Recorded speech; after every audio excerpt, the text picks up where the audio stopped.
ಯೇ ವಿವಿಸ್ ಕಾರ್ಟೂನ್ ವರ್ಲ್ಡ್ಗೆ ಸ್ವಾಗತ. ಬನ್ನಿ ಆಡೋಣ. ಒಂದು ಸುಂದರವಾದ ದಟ್ಟ ಕಾಡಿನಲ್ಲಿ ಒಂದು ದೊಡ್ಡ ಸಿಂಹ ವಾಸಿಸುತ್ತಿತ್ತು.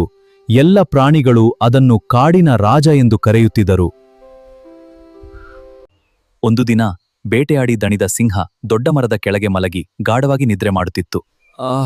ತುಂಬಾ ದಣಿದಿ ಚೆನ್ನಾಗಿ ನಿದ್ರೆ ಮಾಡುತ್ತೇನೆ. ಎಷ್ಟು ಮಜಾ, ಓಡೋಣ, ಜಿಗಿಯೋಣ. ಆಟವಾಡುತ್ತಾ ಇದ್ದ ಚಿಕ್ಕ ಇಲಿ ತಪ್ಪಾಗಿ ಸಿಂಹದ ಬೆನ್ನಿನ ಮೇಲೆ ಹತ್ತಿಬಿಟ್ಟಿತು. ಯಾರು ನನ್ನ ನಿದ್ರೆ ಹಾಳು ಮಾಡಿದು? ಸಿಂಹ ಕಣ್ಣು ತೆರೆದು ನೋಡಿತು. ತನ್ನ ಪಂಜದೊಳಗೆ ಸಿಕ್ಕಿದು ಒಂದು ಪುಟ್ಟ ಇಲಿ. ಚಿಕ್ಕ ಇಲಿಯೇ, ನಿನ್ನನ್ನು ಈಗಲೇ ತಿಂತೇನೆ.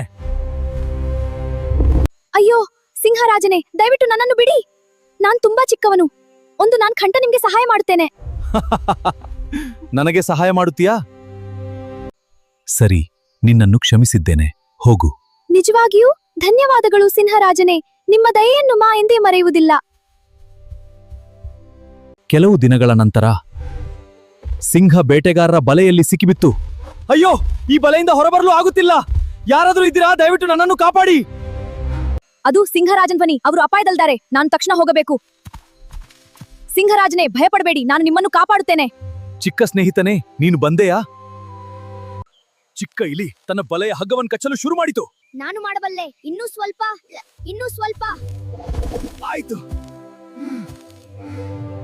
ಕೊನೆಗೂ ಬಲೆ ಕತ್ತರಿಸಿತು. ಸಿಂಹ ಮುಕ್ತವಾಯಿತು. ಚಿಕ್ಕ ಸ್ನೇಹಿತನೇ, ನೀನು ನನ್ನ ಜೀವ ಉಳಿಸಿದೀಯಾ. ನಿನ್ನನ್ನು ನಾನು ಎಂದಿಗೂ ಮರೆಯುವುದಿಲ್ಲ. ಸ್ನೇಹಿತರಿಗೆ ಸಹಾಯ ಮಾಡುವುದು ನನ್ನ ಕರ್ತವ್ಯ ಸಿಂಹರಾಜನೇ.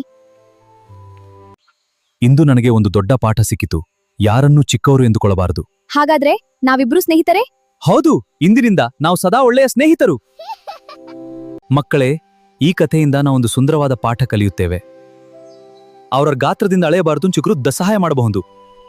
ಏಕೆಂದ್ರೆ ದಯೆ ಮತ್ತು ಸ್ನೇಹವೇ ದೊಡ್ಡದು. ನೋಡಿದ್ದಕ್ಕಾಗಿ ಧನ್ಯವಾದಗಳು ಗೆಳೆಯರೆ. ಮಜಾ ಮಾಡ್ಲು ಸಬ್ಸ್ಕ್ರೈಬ್ ಬಟನ್ ಕ್ಲಿಕ್ ಮಾಡಿ. ಬಾಯ್ ಬಾಯ್.